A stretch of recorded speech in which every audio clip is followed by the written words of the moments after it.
मनीष कश्यप का विरोध तो हम प्रधानमंत्री मोदी जी का भी करते हैं, तो हो जाना चाहिए अब तक डिलीट।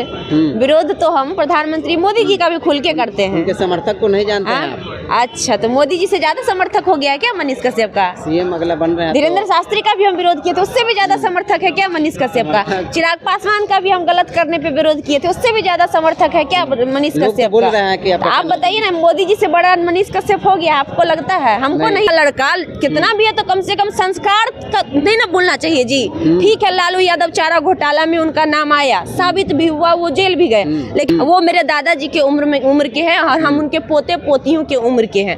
तुम बोलती हो तो धीरेन्द्र शास्त्री भी 1997 में पैदा लिया था और हम भी 1997 में पैदा लिए थे। तो उम्र है, जितना उम्र उसका है उतना उम्र मेरा, इसलिए हम उसको तुम बोलना जायज समझे। लेकिन वही कहीं ना कहीं हमको लग रहा है कि छठी मैया से मांगी होगी कि हे माँ मेरे बच्चे को वापस ला दो, तब जाके उनके ऊपर ये उपकार हो रहा है। क्योंकि धीरेन्द्र शास्त्री वाला टोना तो चलने वाला था नहीं, वो ढकोसला तो उसका चला नहीं यहाँ पे, क्योंकि उसकी माँ रोई भी थी जाकर। दोस्तों, मैं हूँ राजकुमार और आप देख रहे हैं तराज न्यूज़। देखिए, बिहार में तरह तरह के मामले सामने आते रहते हैं, लेकिन बिहार में उससे भी बड़ा मामला सामने नज़र आता है और लोग बोलते जा रहे हैं कि मनीष कश्यप आएगा, लाइव लॉन्ग डिलीट होगा। बहुत बहुत धन्यवाद।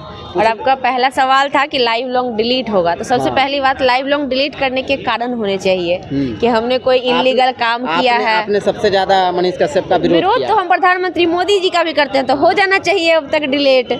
विरोध तो हम प्रधानमंत्री मोदी जी का भी खुल के करते हैं। उनके समर्थक को नहीं जानते हैं आप? अच्छा, तो मोदी जी से ज्यादा समर्थक हो गया है क्या मनीष कश्यप का? सीएम अगला बन रहे हैं। धीरेन्द्र शास्त्री का भी हम विरोध किए थे, उससे भी ज्यादा समर्थक है क्या मनीष कश्यप का? चिराग पासवान का भी हम गलत करने पे विरोध किए थे, उससे भी ज्यादा समर्थक है क्या मनीष कश्यप बोल रहे हैं कि आप बताइए ना, मोदी जी से बड़ा मनीष कश्यप हो गया, आपको लगता है? हमको नहीं लगता। आपको लगता है? नहीं ना लगता है, तो फिर बात तो समर्थक से तो दूर दूर तक नाता नहीं है। किस समर्थक की आप बात करें? जब वो जेल में था, क्या बार उसका समर्थक पटना में धरना दिया? तनी हमको बताइए गिन के।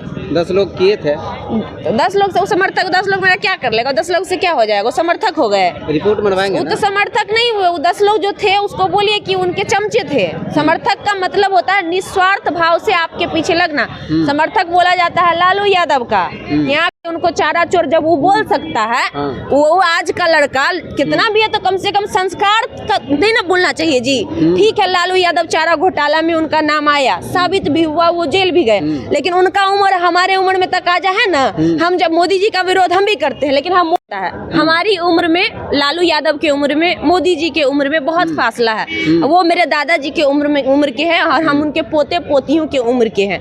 तो हम जब भी उनके बारे में अगर हम विरोध भी करेंगे, क्योंकि विरोध इंसान का नहीं विचारधारा का होता है, ये आप भी जानते हैं, तो जब भी हम उनका विरोध करेंगे तो उनका बोलेंगे, उसका नहीं बोलेंगे। और अगर ये बात कोई बोलेगा इस बात पे कि तुम धीरेन्द्र शास्त्री को तुम बोलती हो, तो धीरेन्द्र शास्त्री भी 1997 में पैदा लिया था और हम भी 1997 में पैदा लिए थे। तो लगभग हम उम्र है, जितना उम्र उसका है उतना उम्र मेरा, इसलिए हम उसको तुम बोलना जायज समझे। लेकिन वही धीरेन्द्र शास्त्री की जगह अगर हम परमानंद जी के बारे में बोलेंगे तो जी लगा देंगे। क्यों? क्योंकि उनका उम्र और हमारे उम्र में बहुत फासला है।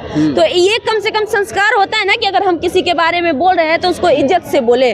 तो जिस इंसान को इज्जत से भी बोलने नहीं आता हो, उसको हम श्रेष्ठ कैसे मान सकते हैं? तो लोग कन्हैया कुमार को भी तो बोलते हैं ना देशद्रोही, तो क्या मनीष कश्यप बाहर आएगा? हाँ, तो उनको भी बोला जाएगा, क्यों नहीं बोला जाएगा भाई? जब कन्हैया कुमार गलती किया, उस पे भी लग गया, उस पे भी हट गया, तभी उसको बोल रहा है। तो इस पे भी हट जाने के बाद भी, क्योंकि दाग इतना आसानी से नहीं मिटता है भैया, लगना बहुत आसान होता है, मिटना बड़ी मुश्किल होता है। ठीक है, तो नहीं मिटेगा।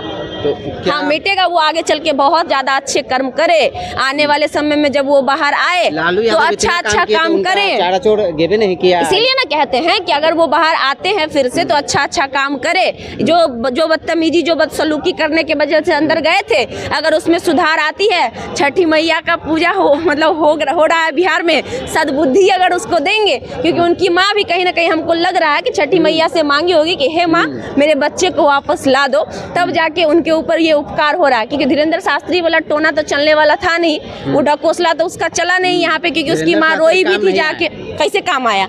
जब नौबतपुर में उनकी माँ आई थी तो सुना था, उसका अर्जी लगाया था? नहीं ना लगाया था धीरेन्द्र शास्त्री। उनके समर्थक चिल्ला के गए, नहीं ना लगाया था, नहीं ना लगाया था। लेकिन छठ महापर्व, बिहार का महापर्व छठ को कहा जाता है, और छठ के समय में अगर गुड न्यूज आ रहा है तो हम कह सकते हैं ना कि कहीं ना कहीं उनकी माँ छठी माँ का पूजा करती होगी और उन्होंने कहा होगा कि हे माता हमारी बात सुन लो, तो आज वो हो गया। तो शायद माँ के कहा जाता है ना कि माँ के दुआ में बहुत बड़ा ताकत होता है। उस वजह से अगर वो बंदा निकल के बाहर आ रहा है तो उसको उस चीज़ का ख्याल भी रखना होगा और आने वाले समय में वो इस तरह का बेहुदागिरी ना करे, ताकि फिर से दोबारा वही चीज़ उसके साथ हो जो अभी हुआ है। बस बात खत्म। ये थी हमारे साथ खुशबू जी, जिन्होंने अपनी बातों को विभाग तरीक़ों से रखा। जय हिंद, जय भारत, जय संविधान।